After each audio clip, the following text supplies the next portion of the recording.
Welcome to the Deep Dive, the show where we cut through the noise and get straight to the insights that matter. If you've been following the world of artificial intelligence lately, you've undoubtedly heard a lot about large language models, or LLMs. They've, fundamentally reshaped how we interact with information, from drafting emails to generating creative content. But what if that's just the very first ripple? What if, as our source material today suggests, the true revolution in AI is only just beginning to launch? That's a powerful way to frame it, actually. Rick Spare, in his comprehensive strategic analysis, AI's Emerging Frontiers Explored, doesn't see the current language-centric AI era as the peak of the mountain, but rather as a foundational launch pad. A launch pad. Okay. Exactly. It's an essential distinction, because while LLMs have pushed the boundaries of what machines can do with language, the truly transformative future of AI is poised to expand far beyond just text. We're talking entirely new dimensions of intelligence and accessibility. And that's what we're here to unpack for you today. Spare identifies three critical, deeply interconnected frontiers that are pushing the very boundaries of what AI is and what it can achieve. First, we'll dive into multimodal AI. Right. This is the ambitious leap from specialized, narrow intelligence-like text-based reasoning to a much more holistic, context-aware intelligence. It's about building systems that perceive and interact with the world through multiple senses, much like a human does, integrating sight, sound, and language into one unified, coherent understanding. Then we have quantum AI. This isn't simply about making our current computers faster. Not at all. Okay. Instead, it's about fundamentally redefining the very limits of computation itself. Quantum AI offers the completely new paradigm for solving problems that are currently, and likely will always remain, intractable for even the most powerful classical supercomputers. Intractable. Like, what kind of problems are we talking about? Think of complex optimization puzzles, or simulating the intricate behaviors of molecules problems that just defy traditional brute force computing. Got it. And finally, a frontier that directly touches every one of us: AI democratization. Yes, this one's huge. This is the powerful socioeconomic force that's actively working to make these incredibly advanced AI tools accessible to literally everyone, far beyond a select few in specialized labs. So taking it out of the ivory tower. Precisely. It's about transforming AI from an exclusive niche technology into a universal utility, much like electricity or the internet became a tool that anyone can pick up and use, regardless of their technical background. What's truly fascinating here, and what Spare emphasizes, is that these aren't isolated trends moving in parallel. No, not at all. Their convergence creates an almost symbiotic relationship, a powerful synergy that unlocks capabilities far beyond anything we see in today's AI systems. Right. So this deep dive is your shortcut to understanding this complex, rapidly evolving landscape. Our goal isn't just to tell you what is happening, but critically why it matters and what profound implications it holds for society, for industry, and potentially even for your daily life. Our mission for you today is to explore these three frontiers individually, detailing their core principles, the innovative technologies underpinning them, the key players driving their development, and, importantly, the significant challenges they face. And then we'll bring it all together, synthesizing their powerful connections so you leave this deep dive feeling incredibly well-informed and genuinely ready for what's next in the world of artificial intelligence. So let's begin our deep dive with the multimodal frontier: unifying perception and reasoning. When we talk about multimodal AI, we're not just discussing an incremental upgrade to existing systems. Spare frames it as a fundamental evolution, indeed a paradigm shift. That's right. From what he calls specialized text processors to integrated perception engines. This truly signals a redefinition of machine intelligence itself. That's a crucial distinction. The core shift here is moving away from those singular language-centric models, the LLMs everyone is buzzing about, towards systems that process and reason about the world in a way that's much closer to how humans do. Okay, like using multiple senses at once. Exactly. Consider your own daily experience. You're constantly integrating what you see, what you hear, what you read, what you touch. Multimodal AI aims for that same kind of holistic, context-aware understanding across different sensory inputs. What does that truly mean in practice, then?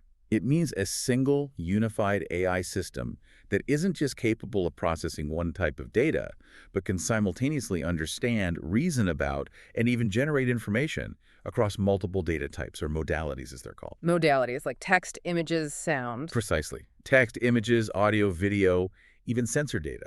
And Spare's critical distinction is that this isn't about having separate, isolated pipelines handling different data formats.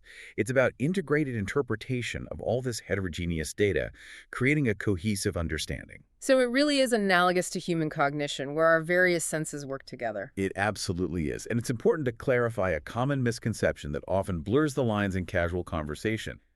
People frequently use LLMs and foundation models interchangeably. Right, I hear that all the time. But they are technically distinct.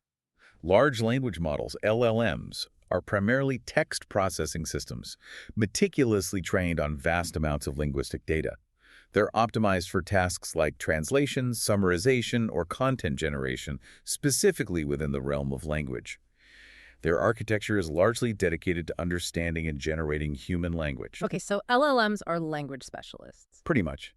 But multimodal models represent a more general architectural approach, as Spare points out.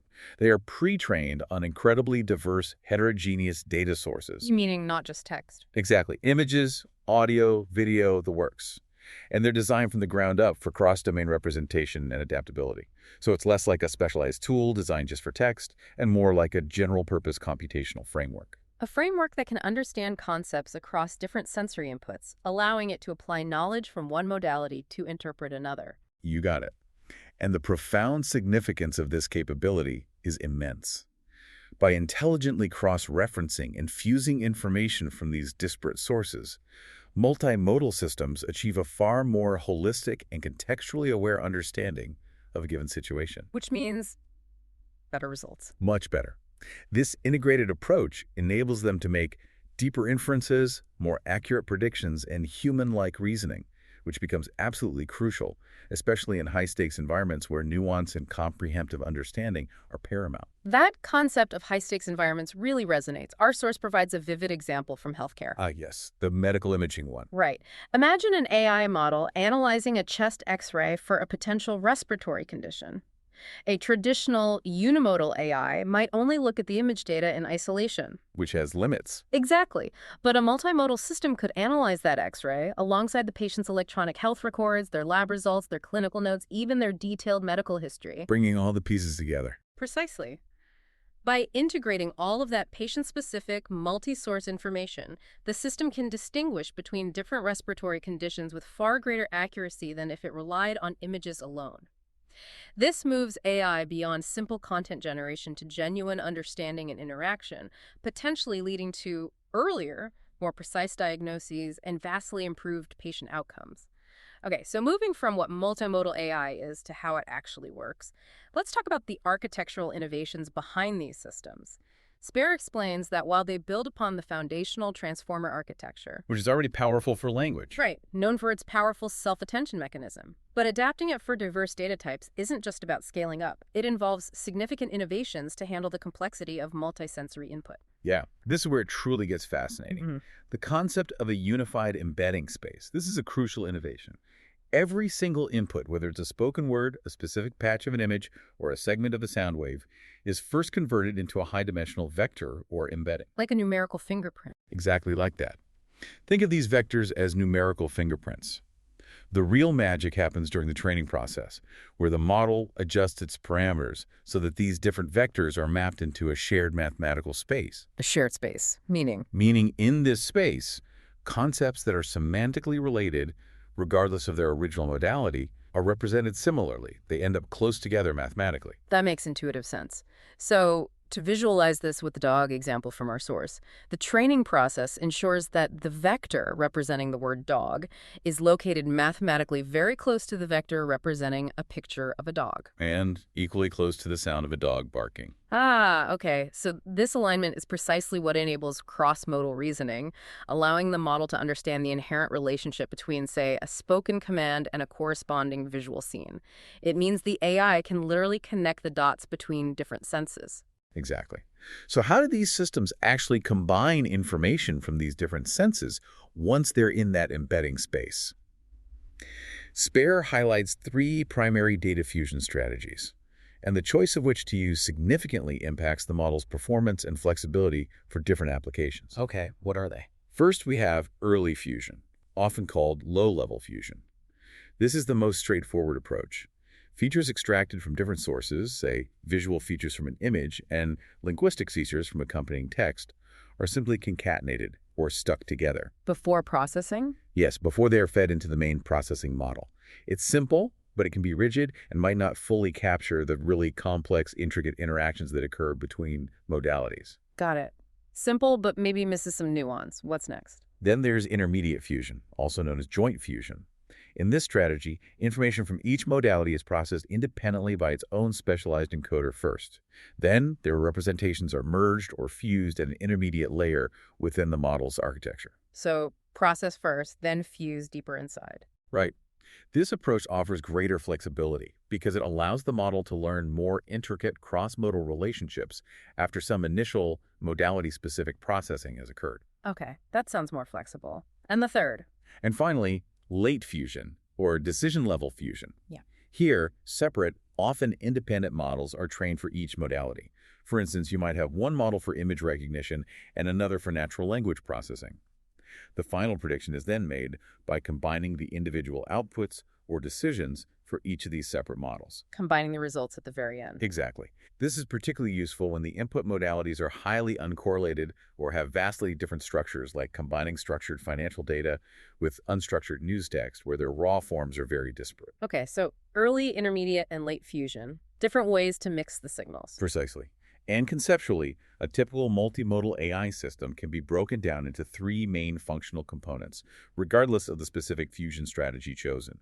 You have the input module. Which takes in the raw data. Right. It consists of unimodal neural networks, each specialized for a different data type. Think a convolutional neural network, or CNN for images, or a dedicated transformer for text. These modules convert raw data into initial representations. Then comes the fusion module, which is truly the core of the multimodal system. This is where the representations from the input module are intelligently integrated, using one of those fusion strategies we just discussed. This is precisely where the system develops its cross-modal understanding, learning how different sensory inputs relate to each other to form a cohesive picture. The integration hub. You got it. And finally, the output module, which takes that rich, fused representation and generates whatever the desired output is. Like a diagnosis or a caption. Exactly. This could be a classification, like a medical diagnosis, or generating new content, such as an accurate image caption, or a complex response to a multisensory query. Spare emphasizes that selecting and meticulously tuning these components is absolutely critical for handling the sheer complexity and messiness of real-world multimodal data. Now, let's talk about who is truly leading the charge in multimodal AI development. The pace of innovation in this space is, well, astonishingly rapid, and the market itself is actively bifurcating. Bifurcating how? On one hand, we're seeing these massive, resource-intensive frontier models pushing the boundaries of general intelligence. On the other, there's a strong counter-trend of compact, hyper-efficient models specifically designed for on-device and edge AI. This reflects the diverse and evolving needs across different sectors of the market. That makes sense. Among the industry giants, the progress is remarkable. OpenAI's GPT-4o stands out with its incredible proficiency across text, images, audio, and video, allowing for remarkably fluid, real-time interactions. I've seen demos of that. It's quite something. It really is. Then there's Google's Gemini family, particularly Gemini 1.5 Pro, which was engineered with a multimodal integration from the ground up and boasts an impressive context window of up to 2 million tokens, allowing it to process vast amounts of information simultaneously. 2 million tokens. Wow. Yeah, it's huge. And Anthropic's Claude 3 series, especially Claude 3 Opus, is highly regarded for its robust performance in analyzing complex visual information like charts and graphs alongside textual data. But all this raw power, particularly from these immense frontier models, comes at a significant cost, as our source highlights. The computational costs are staggering. The elephant in the room. Right. An IBM report cited by Spare found that a full 70% of executives pointed to generative AI as a critical driver of rising compute costs, leading some organizations to even postpone or cancel initiatives. This is a huge economic pressure that shapes strategic decisions in the AI space. It's a very real challenge. However, the ecosystem is incredibly vibrant, and innovation isn't limited to just these giants. We're also seeing specialized and open source models making significant waves. Like what? Salesforce's BLIP 3.0, for example, is a powerful, fully open-source unified model for image understanding and generation, leveraging novel training strategies and CLIP embeddings. Absolutely. And Meta's ImageBind is particularly fascinating because it processes data across 6 different modalities, 6. What are the extra ones? including less common ones like thermal, depth, and inertial measurement unit, or IMU data. That makes it an ideal candidate for cutting-edge applications in augmented reality, virtual reality, and robotics where you need those extra senses. Interesting. And to directly address those computational costs and the demand for wider deployment, there's that powerful counter trend towards efficiency you mentioned. Yes, the small VLM series is a prime example of this. These are compact, multimodal models engineered specifically for resource-constrained inference. Meaning running on your phone. Potentially, yes, making them viable for deployment on devices like mobile phones or edge devices. They managed to achieve performance rivaling much larger models with a mere fraction of the GPU memory through strategic optimizations. This focus on efficiency is absolutely crucial for the widespread, practical deployment of multimodal AI. And the innovation isn't solely happening in corporate research labs, right? Definitely not. While Google, OpenAI, Meta AI, and Salesforce AI research are undoubtedly dominant forces with their vast resources, academic hubs play an absolutely crucial role in foundational science and fostering the next generation of researchers. Like universities. Exactly. Consider Harvard Medical School's Raj Purkar Lab, which is pioneering generalist medical AI, focusing on integrating multiple medical data modalities for comprehensive diagnosis. And the Center for Multimodal AI and Computing at Queen Mary University of London brings together experts in computer vision, computational linguistics, and game AI. These academic centers are vital incubators for groundbreaking research. So how is all this theoretical promise of multimodal AI rapidly translating into tangible, real-world applications? Spare points out that it's already profoundly transforming industries, unlocking new efficiencies, and enabling incredibly personalized services across sectors. One of the most promising and impactful domains is without a doubt healthcare diagnostics. By combining diverse medical data such as medical imaging like X-rays or MRIs, electronic health records, lab results, detailed patient history, and even genomic data. Basically, the whole patient picture. Exactly. These multimodal models can create an exceptionally comprehensive view of a patient's condition. This integrated analysis leads to significant improvements in diagnostic accuracy. Give me an example. Imagine an AI system analyzing a CT scan for a potential tumor, cross-referencing it instantly with pathology reports, and then integrating genomic data to recommend a highly personalized treatment plan. This kind of capability can dramatically reduce diagnostic errors. Which saves lives and money. Absolutely. Potentially saving billions annually in healthcare costs, and most importantly, leading to earlier disease detection and vastly better patient outcomes. That's truly a game changer for healthcare. Beyond that, multimodal capabilities are clearly the critical enabler for the next generation of agentic AI and robotics. For an AI agent to be truly useful and autonomous, it needs incredibly rich perception and the ability to interact seamlessly with its environment. In purely digital environments, this means an agent that can navigate complex websites, not just reading text, but understanding the visual layout, clicking buttons, and filling forms in real time, just like a human user would.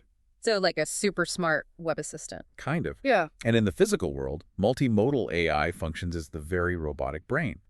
It allows a robot to not only sense its environment with cameras and other sensors, but also simultaneously understand and respond to human commands and interactions via natural language. Vision, language, action, all integrated. Right.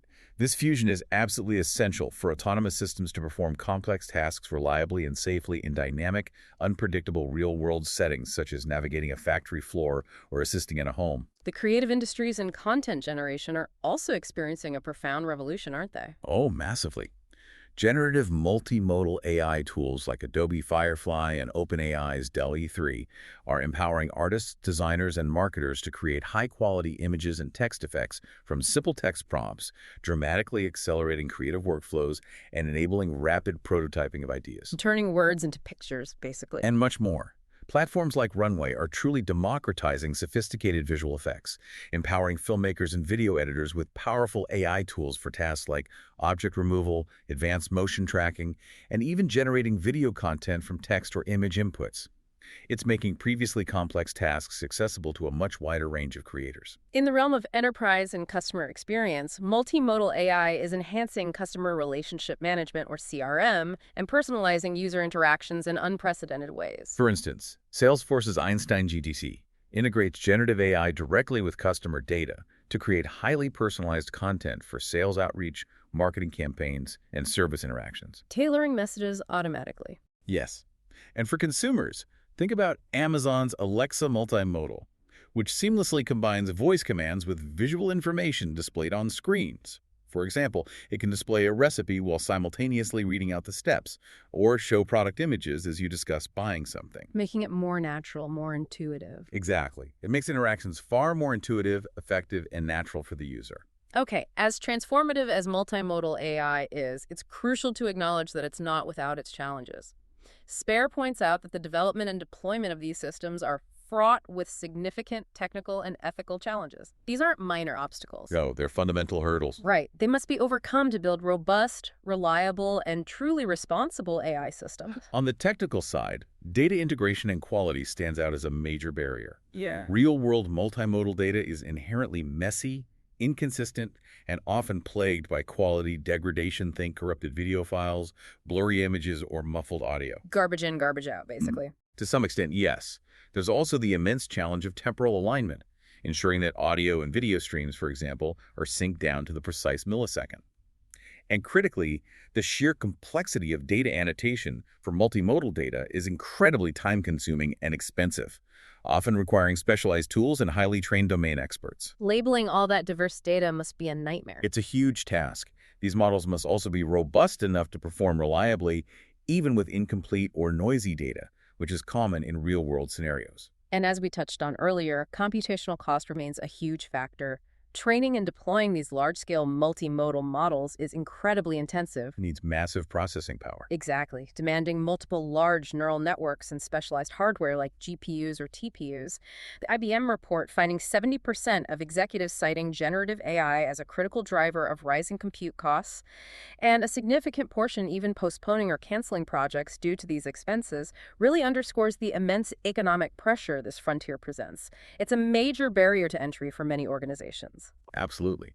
And beyond the technical, there are profound ethical challenges.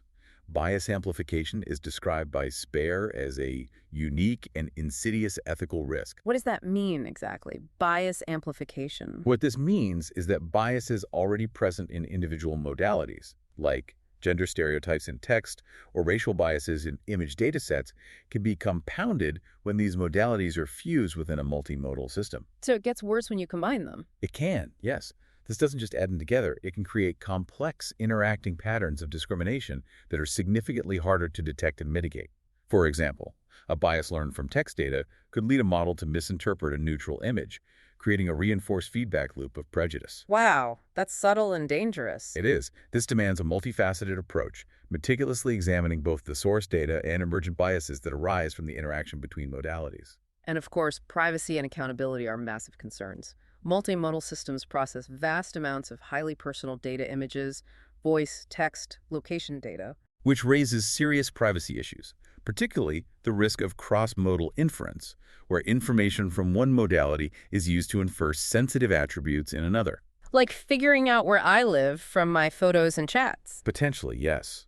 For example, combining location tags from photos with chat logs could potentially deduce someone's daily routine or personal relationships. And that black box nature of deep learning is a significant problem here too, right? It is. The sheer complexity of these multimodal systems makes their decision-making opaque, leading to significant gaps in transparency and accountability. If it makes a mistake. Exactly. If such a system denies a loan, makes a legal judgment, or, as in our earlier example, misdiagnoses a medical condition, it becomes extreme. Let's shift gears now to our second frontier, the quantum frontier, redefining the boundaries of computation. While multimodal AI expands the breadth of data AI can understand, quantum AI, or QAI, aims to fundamentally redefine the depth and complexity of problems they can solve. That's the key difference, depth versus breadth. This isn't just an incremental improvement to existing computing. It's truly a revolutionary paradigm that leverages the very laws of quantum mechanics. Indeed, QAI isn't designed to replace classical AI across the board, nor is it about making your laptop faster. Let's be clear on that. Okay, good clarification. Instead, it's designed to act as a powerful co-processor for a very specific class of problems that are, and likely always will be, computationally intractable for classical computers. It leverages the counterintuitive and sometimes mind-bending laws of quantum mechanics to achieve this. So what are these core concepts that set quantum computing apart? First, there are qubits and superposition. A classical computer uses bits, which exist in a definite... But a quantum computer uses a qubit, which can exist in a superposition of both 0 and 1 simultaneously. This is where the exponential power begins to manifest. How so? While n classical bits can represent only one of two n values at any given time, n qubits can effectively represent all two n values simultaneously due to superposition. It's like being able to explore every possible path in a maze at once rather than one at a time. Exactly. Then there's entanglement, a truly baffling quantum mechanical phenomenon. This one always bends my brain a little. Mine too. It's where two or more linked qubits become intertwined in such a way that their fates are instantly correlated, regardless of the physical distance between them. If you know the state of one entangled qubit, you instantly know something about the state of the other. Spooky action at a distance, as Einstein called it. Right.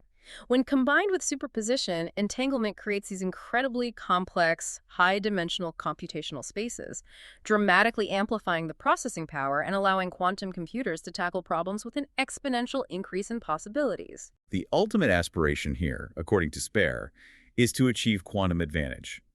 This is the critical point where a quantum computer can solve a problem significantly faster, more efficiently, or more accurately than any known classical algorithm. But not for everything, right? Absolutely not. It's vital to remember this isn't a universal speedup for all computations. It applies to specific, incredibly challenging problems, like complex optimization tasks, the highly precise simulation of quantum systems such as molecules, and certain advanced machine learning algorithms. Okay, so when we draw a fundamental comparison between quantum AI and classical AI, the differences are stark and illustrate why QAI is so revolutionary for specific problems. Definitely. Classical computing uses bits, which are definite and deterministic. Quantum computing, on the other hand, uses qubits, which exist in superposition, and its computations are inherently probabilistic, leveraging superposition, entanglement, and quantum interference. Probabilistic versus deterministic. Right. Classical systems are general purpose, excellent for the vast majority of computing tasks we do every day. Quantum systems are best suited for those specific, currently intractable problems like factoring large numbers or complex simulations. Usability. That's a huge difference. Classical systems are highly stable, whereas quantum systems are exquisitely sensitive to noise, requiring incredibly complex error correction mechanisms. Building and operating a functional quantum computer sounds like a monumental undertaking. Spare describes it as an engineering marvel requiring a highly sophisticated stack of technology from the very lowest hardware layers to the algorithms running on top. It really is. And Spare emphasizes that for the current stage of development, the crucial operational strategy is the hybrid quantum classical model. Hybrid, meaning using both together. Exactly. Because current quantum hardware is still nascent and often fragile, the hybrid model is absolutely key to making any progress. On the hardware side, you have the quantum processing units, or QPUs. These are the core quantum chips that house the physical qubits. The heart of the machine, yes. And for superconducting QPUs, they demand incredibly extreme operating conditions, needing to be cooled to just 1/100 of a degree above absolute zero. Colder than space. Pretty much. Yeah. To achieve this, labs employ large, car-sized refrigeration units known as dilution refrigerators, all to minimize noise and prevent decoherence, which is when the delicate quantum state falls apart. And within these QPUs, you find components like superconductors and Josephson junctions. What do they do? Superconductors are materials that allow electrons to move without any resistance at these extreme cryogenic temperatures, which is essential for stable quantum operations. Josephson junctions are like incredibly tiny, precise electronic switches formed by two superconductors separated by a thin insulator. They are crucial hardware for superconducting qubits, as they allow scientists to precisely control and manipulate the quantum state of the qubits using microwave photons. Wow. It's truly at the cutting edge of engineering and physics. Absolutely. Moving up the stack, on the software side, open-source libraries are essential for building a thriving quantum community. IBM's Qiskit is a full-stack, open-source SDK that allows developers to build and run quantum circuits on IBM's cloud-based quantum computers or local simulators. Making it accessible for developers. Yes. Similarly, Google's TensorFlow Quantum, or TFQ, integrates their popular TensorFlow machine learning framework with quantum computing tools, making it easier for AI researchers to explore and develop hybrid quantum machine learning models. These open-source frameworks are vital for enabling a growing skilled developer ecosystem. This brings us back to the hybrid quantum classical model, which Spare stresses is the most important operational strategy for what's known as the current NISQ, or noisy intermediate scale quantum era. Right, NISQ. Because today's quantum devices have a limited number of qubits and are prone to errors, they simply aren't yet ready to run long, complex algorithms entirely on their own. So they need help from classical computers. Exactly. The hybrid approach allows classical computers and QPUs to work in concert, with each handling the tasks it's best suited for. For example, a classical AI model can analyze the noisy, imperfect output from a quantum computation. Clean up the results. Essentially, yes, and then use that information to guide the QPU's next operations, effectively creating a self-improving feedback loop. This synergy, where the classical system handles tasks like data management, optimization, and critically, error mitigation, while the QPU tackles the core quantum calculations, is key to unlocking practical quantum advantage in the near term, making these fragile devices useful today. So who are the pioneers leading this quantum revolution? Spare paints a picture of a highly competitive landscape populated by major tech corporations, agile startups, and specialized research institutions, each pursuing diverse hardware approaches in this global race. It's a real mix. Among the hardware leaders, IBM stands out as a long-standing leader in the development of superconducting qubits. They have an exceptionally aggressive roadmap, consistently delivering increasingly powerful processors like Eagle, 127 qubits, Osprey, 433 qubits, and Condor, 1,121 qubits. The numbers keep climbing. They do. They're focused on quality and interconnectivity, particularly with their modular quantum system. Two platform powered by processors like Heron is designed to scale beyond 4,000 qubits by 2025.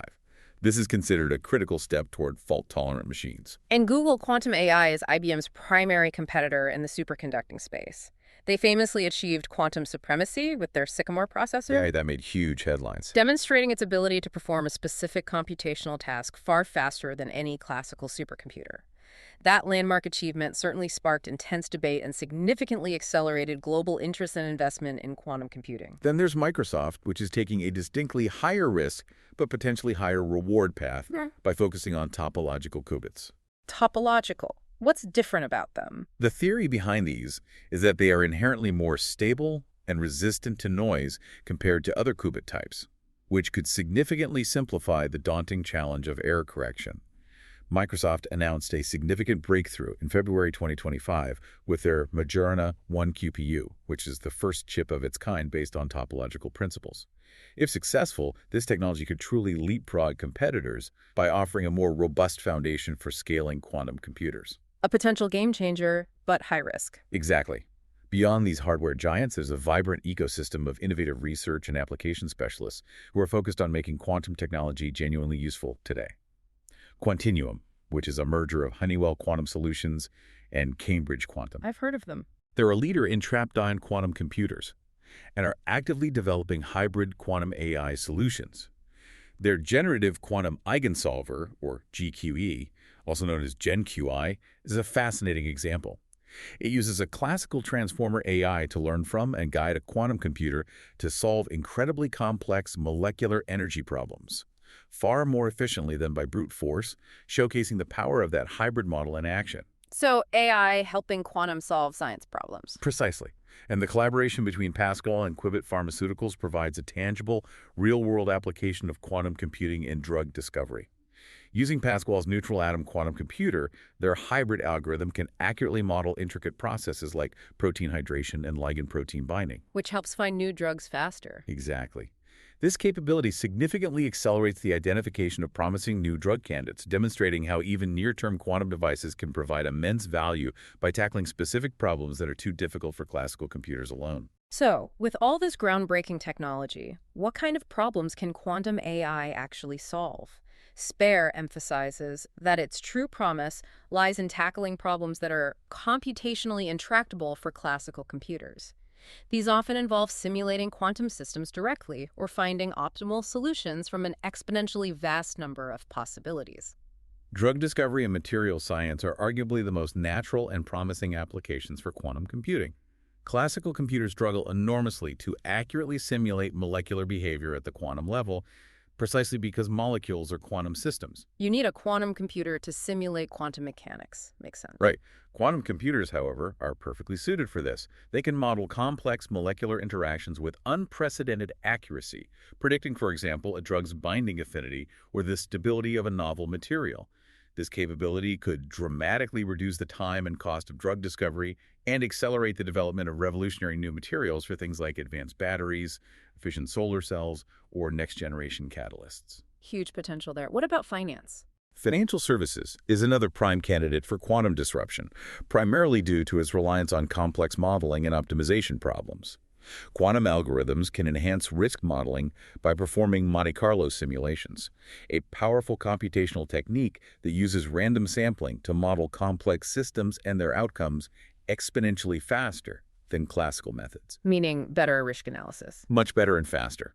This allows financial institutions to more accurately model systemic risk, forecast market crashes, and price complex derivatives in near real time, leading to more robust financial systems. And portfolio optimization, which is a massive combinatorial optimization problem involving finding the optimal allocation of assets across countless possibilities. Quantum algorithms can explore the entire solution space simultaneously. This capability allows them to identify optimal strategies far beyond what classical methods can achieve. Similarly, for faster fraud detection, quantum machine learning models can dramatically enhance speed and accuracy, identifying subtle high-dimensional patterns in data that classical algorithms might completely miss. Has this been proven anywhere? Spare cites a pilot by Italian bank Intesa Sanpaolo, using IBM's quantum tools, which demonstrated quantum outperforming traditional methods in fraud detection, highlighting a real-world impact already. Okay, impressive. What else? Finally, in logistics and supply chain management, which are riddled with fundamentally complex optimization problems,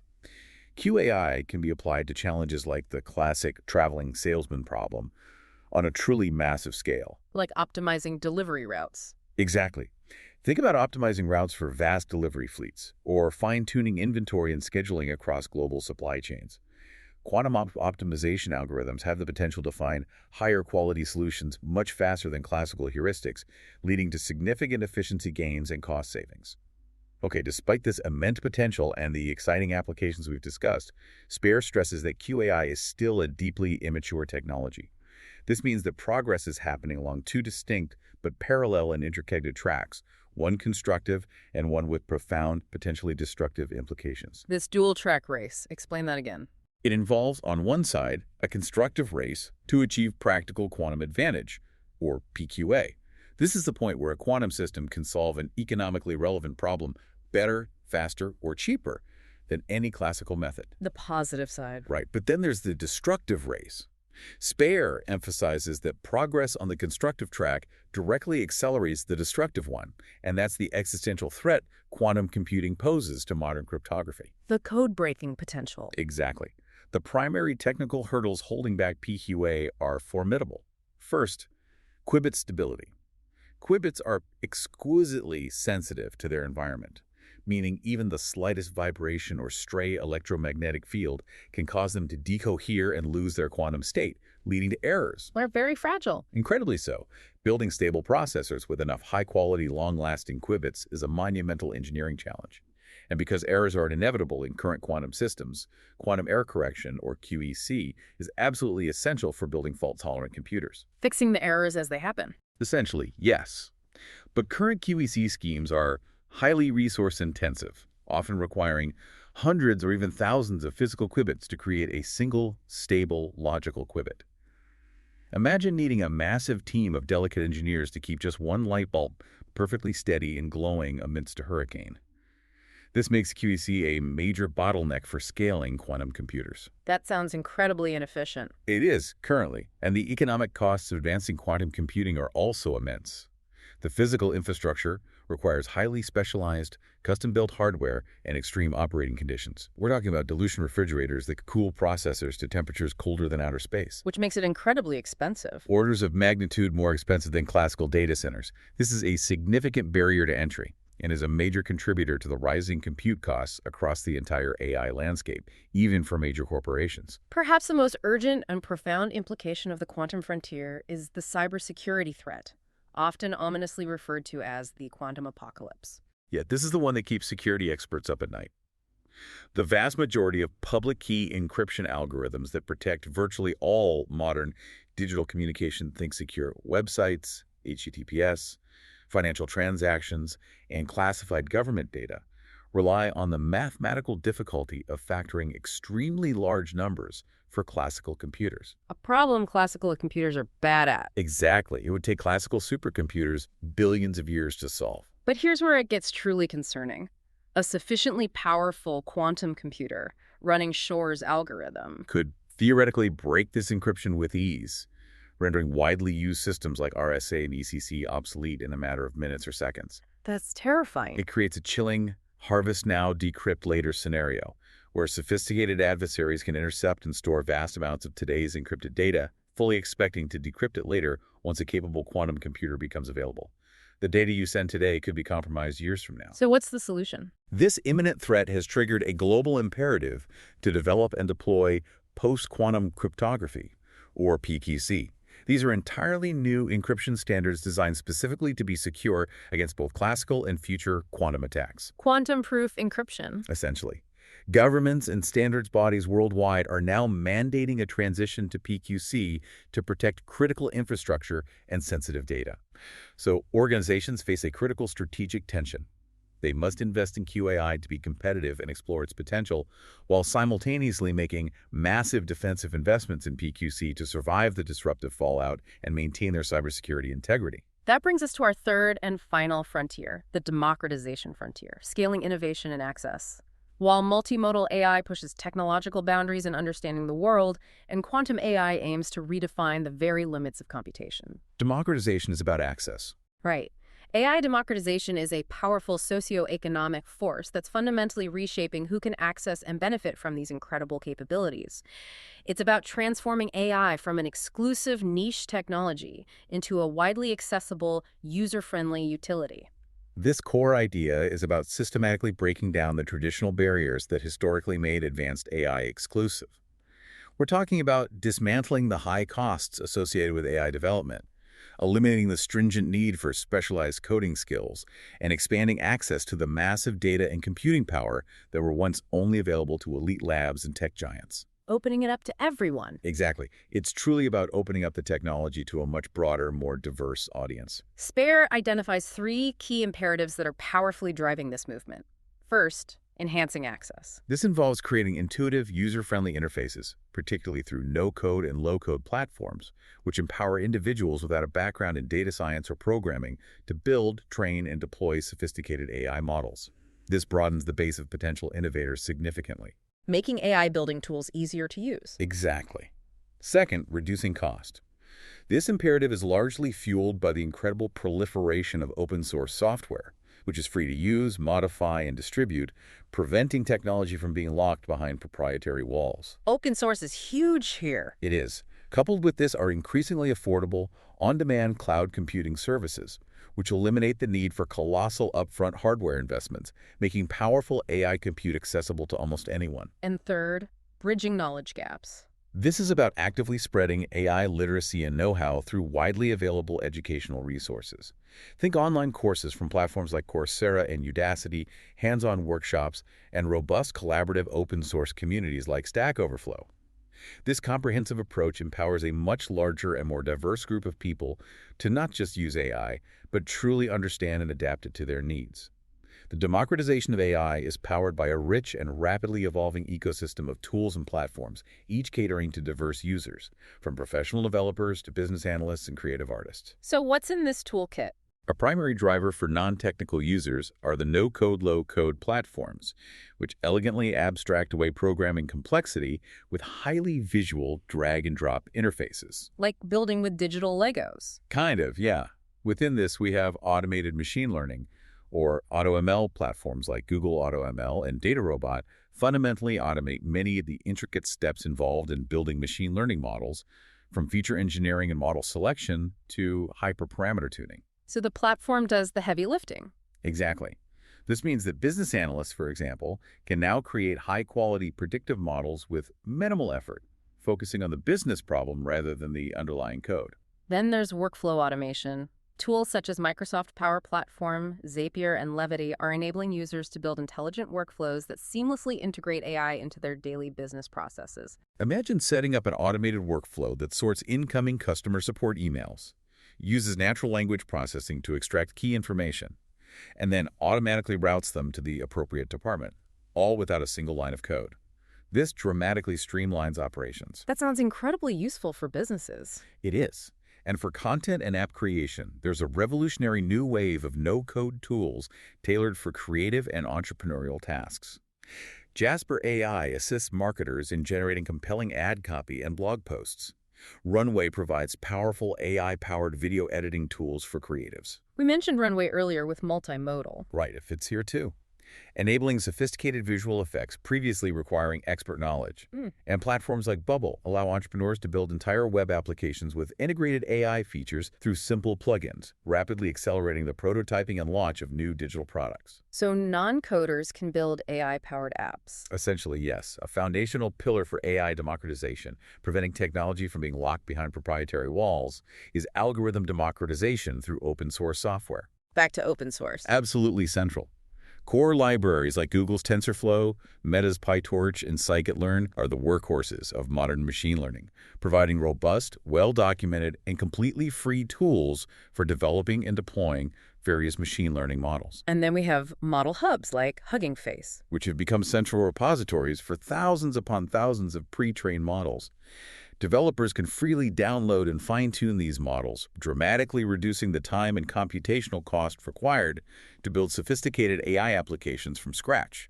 Like a library of pre-trained AI brains. Exactly. It's like having access to a massive, collaborative library of pre-built AI brains ready to be adapted. Finally, data and resource democratization addresses historical bottlenecks. Platforms like Kaggle provide a vibrant collaborative environment for data scientists, offering thousands of open-source datasets for training models and hosting competitions that drive innovation.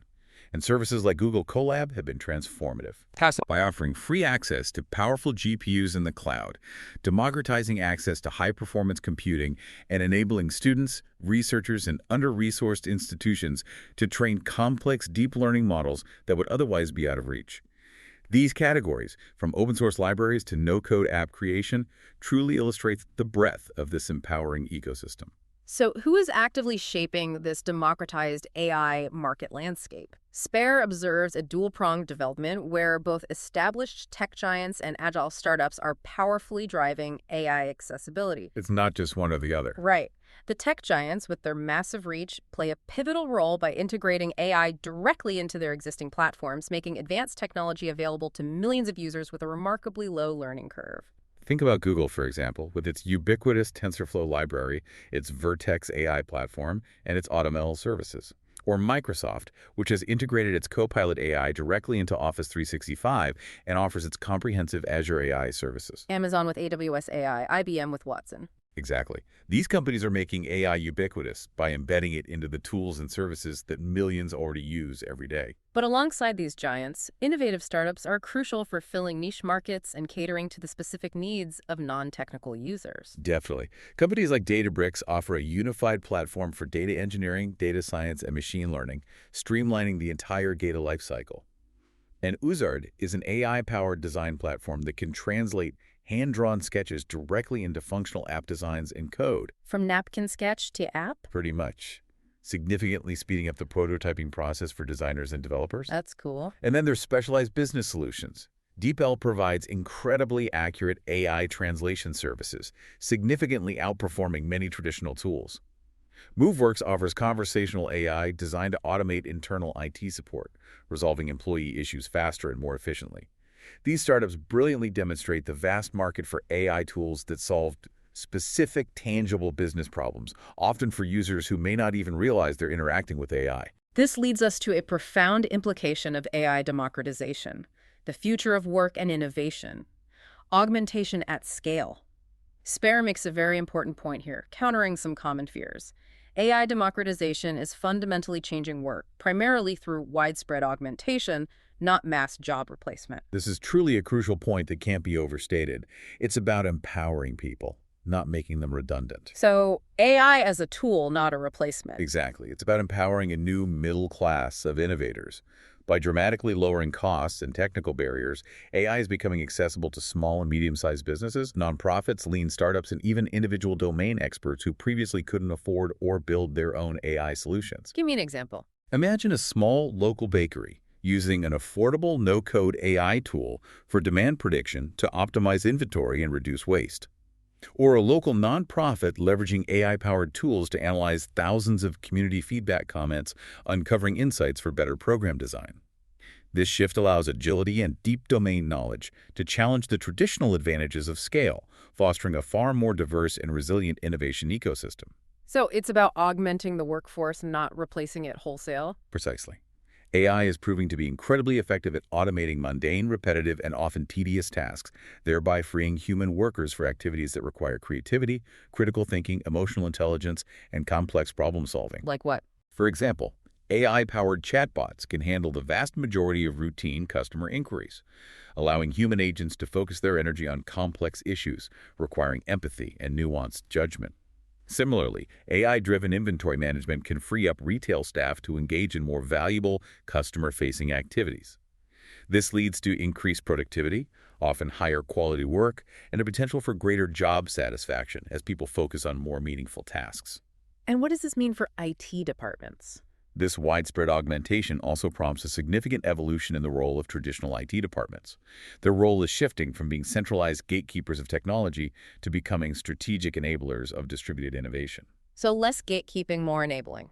Exactly. Their focus now increasingly centers on governance frameworks, ensuring robust security for AI deployments, facilitating the integration of diverse AI tools across the organization, managing complex data policies, and seamlessly integrating new AI systems with existing legacy infrastructure. Fundamentally, they are responsible for fostering a culture of continuous learning within the organization, which requires a new blend of skills in strategy, collaboration, and comprehensive risk management. Beyond the world of work and the economy, AI democratization carries profound societal implications, touching upon governance, equity, and civic participation.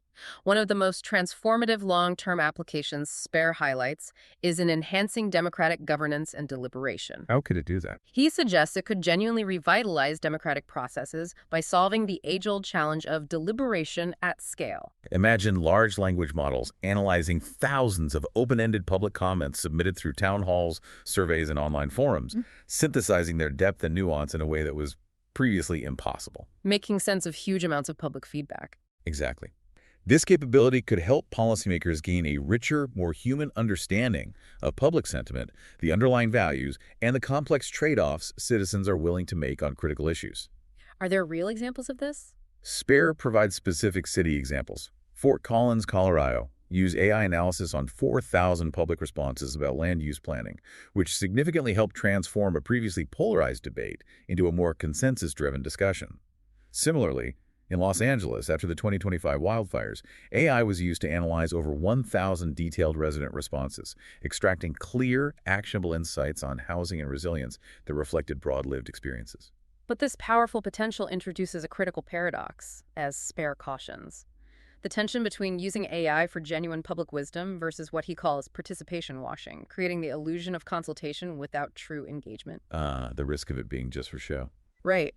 This emphasizes the urgent need for strong institutional guardrails.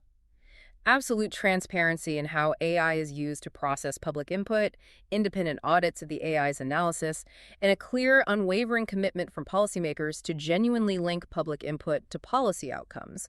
Without these, the risk of superficial engagement is high. And while AI democratization certainly promises to promote social inclusion by empowering underserved communities, for instance, by improving healthcare access in remote areas through AI-powered diagnostics or breaking down language barriers with advanced AI translation for diverse populations. The upside potential is huge. It is, but it also comes with significant inherent risks that must be carefully managed. Such as? These risks include critical issues around quality and security. If non-experts are building AI models using readily available no-code platforms without a deep understanding of AI principles or robust development practices, there's a real risk of creating flawed, insecure, or unreliable systems. Bad AI built by amateurs? Potentially, yes. This could lead to erroneous outputs, data breaches, or even unintended system vulnerabilities. There's also the persistent risk of bias and ethics. Right. Without proper training and awareness, users, even with the best intentions, can inadvertently create or perpetuate harmful biases in the models they build or the data they use. This can lead to unfair or discriminatory outcomes that impact individuals or groups, requiring constant vigilance and robust ethical guidelines. And a very real concern is the widening of the digital divide. Absolutely. The benefits of AI democratization, as powerful as they are, will only reach those who have reliable internet access and adequate digital literacy. This risks exacerbating the gap between haves and have-nots, creating new forms of inequality unless proactive steps are taken. Finally, despite the appearance of widespread access, concerns around big tech dominance persist. How so? While the tools for AI are democratized, the underlying foundational platforms, the massive compute infrastructure, and often the most powerful models are still controlled by a few dominant large tech companies.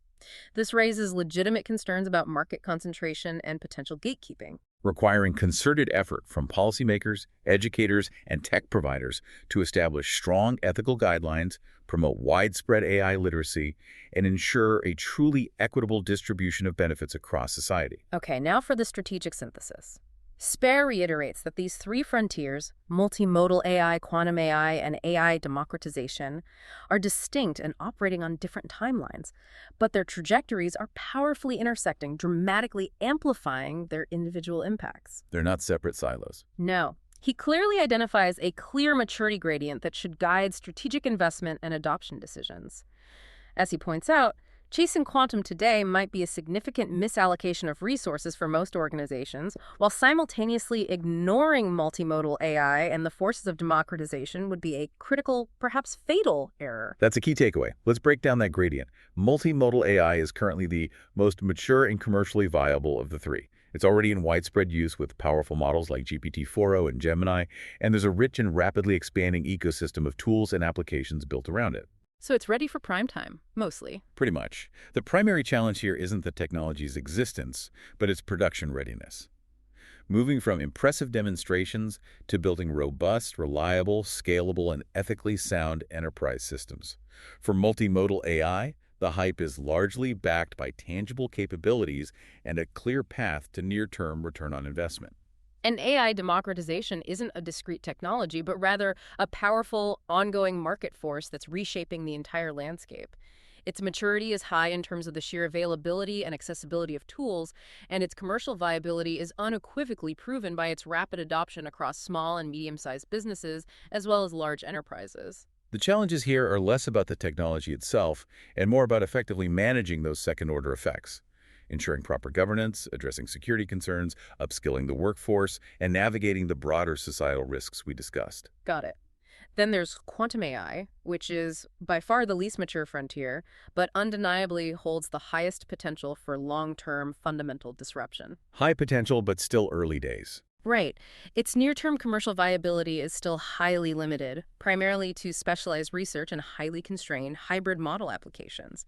We are very much still in the INESQ era, and a truly fault-tolerant quantum computer, capable of widespread problem-solving, is likely 5–10 years away or more. So temper expectations. The immense hype surrounding quantum needs to be tempered with a realistic understanding of its current technical feasibility and the long road ahead to practical, widespread impact.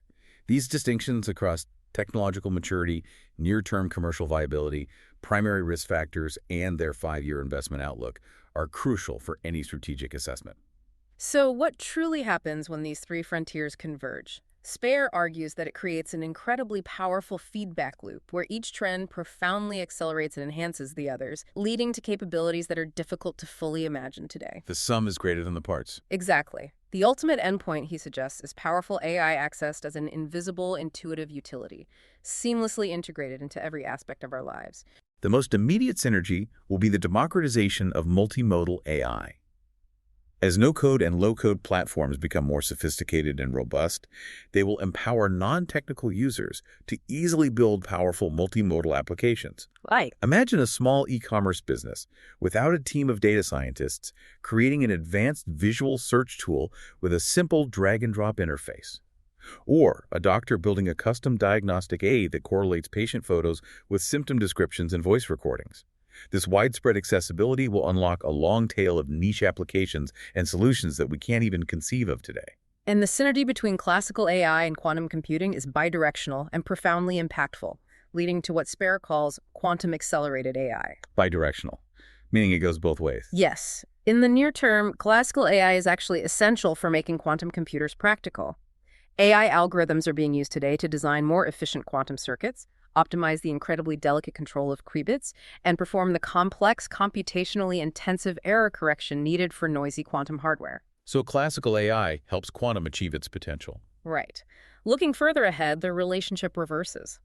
Quantum computers promise to accelerate AI itself. Quantum machine learning algorithms could dramatically speed up the training of massive AI models, especially those involving complex, high-dimensional data, and solve the incredibly complex optimization problems that are at the very heart of modern machine learning. Pushing the boundaries of what AI can learn and achieve. Speer paints a vivid picture of the ultimate convergence scenario, looking out to 2030 and beyond. Imagine a scientist interacting with a truly democratized, conversational AI agent. Okay, paint the picture. This agent would seamlessly understand natural language commands and integrate multimodal data, perhaps analyzing complex 3D protein structures alongside vast scientific research papers. The scientist could ask this agent to design a new drug. The AI agent, in turn, would offload the most computationally intensive part of this task, simulating the intricate quantum mechanical interactions of molecules to a powerful hybrid quantum classical backend. So the AI delegates the super hard part to the quantum computer. Exactly.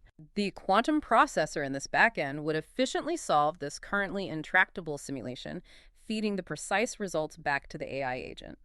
The agent would then present the optimal molecular structure to the scientist, complete with detailed explanations and visualizations derived from its multimodal understanding. Well, that vision, while currently science fiction, is the logical endpoint of these converging frontiers.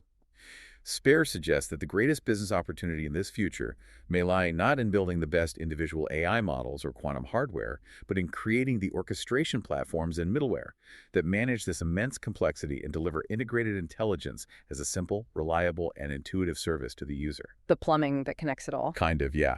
The crucial integration layer. Yeah. Hashtag Tact 4.3 strategic recommendations for stakeholders. So, given this complex and rapidly evolving landscape, how should different stakeholders strategically approach this future?